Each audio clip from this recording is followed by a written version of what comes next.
You ran the event. People showed up. Amazing. Sessions ran. Sponsors got their logo on a banner. And then it was over. The content disappeared. The momentum died. And 3 weeks later, your sponsors asked the question you were dreading. So what did we actually get out of all of this? Oh my God. Or maybe it's a different problem. You're running virtual events, but halfway through every session, you can see the drop-off happening in real time. People are leaving, the chat is dead, and you're wondering whether the format is broken or just the way you're using it. Here's what most organizers are missing. The events you're already running, in person or virtual, are sitting on untapped value. And in 2026, the smartest organizers aren't choosing between in-person and virtual, they're using both to feed each other. Welcome back to Event Trends by Eventify. I'm Nicole, and today we're talking about how to build virtual conferences that actually work and how to give your in-person events a second life that sponsors will actually pay for. Here's what we're covering today: the real cases for going virtual, 8 benefits that go beyond the obvious, a 10-step blueprint you can put to work immediately, the 5 mistakes that quietly kill virtual events, and how to turn everything you're already producing into year-round content and a revenue engine. Let's start with the problem nobody talks about, honestly, at least. In-person events are expensive, logistically, oh my God, they're brutal, and they end. All the energy, all the sessions, all that speaker content gone after just one day. Maybe you post a few photos on LinkedIn and call it a wrap. Virtual conferences solve part of that. They remove the access barriers. No flights, no hotels, no scheduling nightmares, and they open your event to a completely global audience that your in-person format could never reach. But here's the bigger opportunity, and this is the shift I want you to sit with. Your in-person event is already a content machine. You just haven't been treating it like one. There are 2 ways to unlock that. The first is going hybrid, running live virtual layer on top of it alongside your in-person event, so your physical attendees and your online audiences experience it all simultaneously.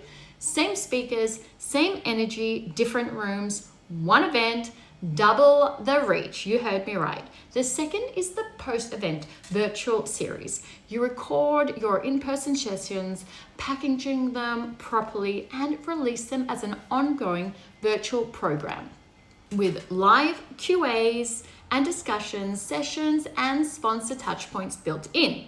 Your one-day event becomes a 3-month content engine. Either way, the content you're already creating stops dying the moment the venue empties out and starts working for you long after. That's the frame for everything we're covering today. Now, let's get into what virtual conferences actually give you when you do them right. Detailed data capturing. In-person events track attendance at the door and call it a day. Virtual conferences track everything: poll responses, drop-off points, focus time per session, which booth got the most traffic. You can hand sponsors qualified leads with behavioral data attached. Yep, that is a fundamentally different conversation than handing them just a head count. Faster planning cycles. Without venue negotiations eating up your calendar, your timeline absolutely shrinks. You can run more events per year, stay top of mind, and build real community momentum instead of going quiet for 11 months. Strong sponsor value. Virtual sponsorships offer more trackable ROI than physical ones. Branded breakout rooms, virtual booths, targeted ad moments at peak attendance. You can show sponsors exactly what they received. That changes renewal conversations entirely. Evergreen content. Recorded sessions become your content hub, your lead magnets, your passive revenue stream. One conference or one in-person event properly packaged can fuel your content marketing for the next 12 months. Year-round engagement. Attendees can keep networking and following up long after the event ends. Your brand stays relevant between events rather than disappearing until the next one. Scalability and accessibility. No capacity ceiling, live captions, translations, mobile first interfaces, your event becomes genuinely inclusive. On-demand sessions mean no one misses out due to time zone conflicts. Cost effectiveness, lower costs, higher capacity, better margins for you and your attendees. Sustainability, no printed materials, no food waste, no carbon from hundreds of flights. It aligns with ESG goals and strengthens how your brand is perceived. So those are the 8 benefits, and every single one compounds when you combine in-person and virtual. Now, let's talk about how you actually build this in 10 steps. So here is the 10-step blueprint. Get a pen, get a paper, whatever you need to do, pause this video. Step 1, define what success looks like before you touch an agenda or even a speaker list. Decide what winning means for this event. Generate 1,000 leads, extend your in-person events reach to 3 new international markets. Have a think about it, what it's for you. Your success metrics shape every decision that follows.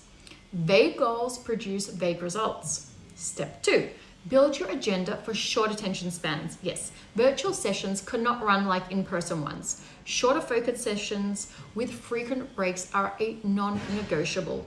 If you're repurposing in-person content into a virtual series, break it into digestible episodes, not hours long recordings. And if you're going live, anchor your most important content around the window where the most attendees will actually be online.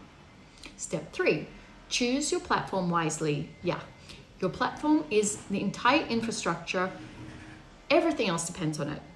It needs live polls, Q&A, in-app chat, networking rooms, and analytics built in, not bolted on. For hybrid events, specifically, it needs to handle both your in-room and online audiences simultaneously without one experience suffering for the other. Shortlist 3 to 5 platforms and have your team actually test them before you commit. Okay, step 4, build sponsor packages with real ROI. Stop selling logo placements, start selling lead generation. For a hybrid model, this gets especially powerful. Sponsors get real visibility with your in-person audience and your virtual one, with data from both. Design packages that let sponsors track their own results and assign someone on your team to actively manage their experience. Don't leave them to figure it out alone, okay guys? Step 5, design the full attendee journey. Map every touch point from registration through to post-event follow-up.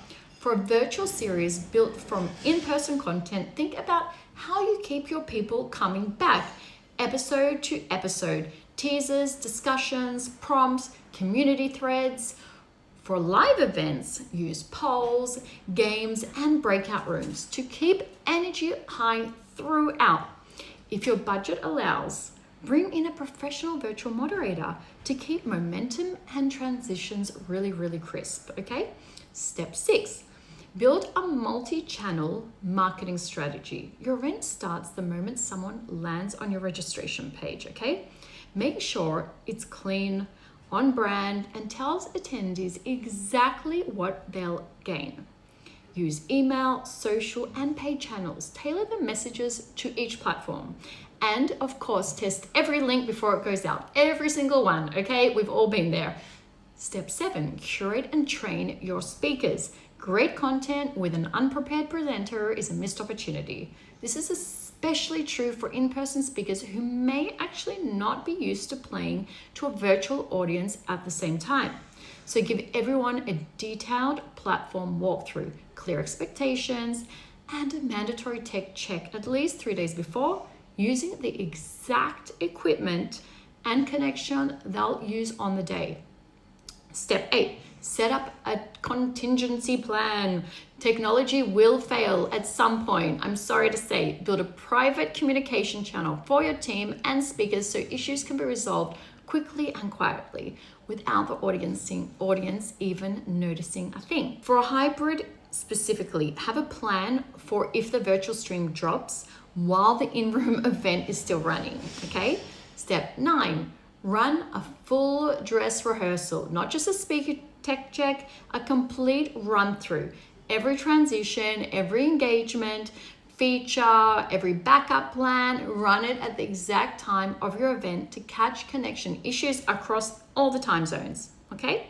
Step 10, capture feedback and act on it immediately. Monitor attendee behavior in real time, not just at the end.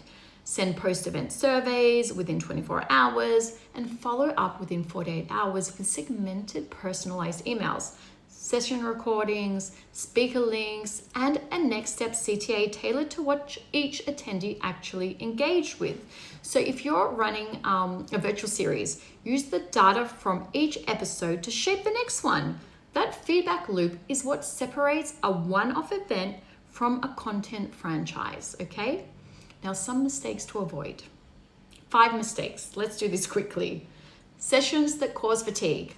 Passive, uninterrupted presentations, empty virtual rooms fast. Keep sessions punchy, build in breaks, and use polls and Q&A to force active participation. No contingency plan. The mic will fail. The stream will drop. Build the backup before you need it, not during. I promise. You'll thank me later.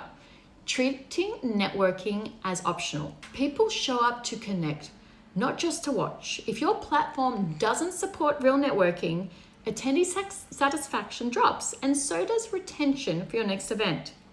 Number 4, failing to deliver measurable ROI for your sponsors. If sponsors can't see what they got, they won't come back. Qualified leads with behavioral context, that's the bar now, and the hybrid model makes it more achievable than ever. Letting your content die after the event. This is the big one. If you ran an in-person event and all you did was post a recap, you left enormous value on the table. Package it, distribute it, and build a virtual layer around it. Everything we've covered today, the data, the sponsor ROI, the hybrid model, the year-round content engine, it all depends on a platform that can handle the whole stack. That's where Eventify comes in. AI-powered matchmaking, live polls, gamification, virtual booths, sponsors-led tracking, post-event analytics, all in one place. Whether you're running a standalone virtual conference or building a hybrid layer on top of an in-person event, it's built to handle both without the duct tape workflow. Link in the description to book a free demo and see how it works in practice. Before you go, guys, one question for the comments. Are you currently running in-person events, virtual, or trying to figure out how to do both? I want to know where you're at because that shapes what we cover next. Hit subscribe for weekly episodes on event tech, attendee experience, and the trends driving this industry. I'll see you in the next one. Bye for now.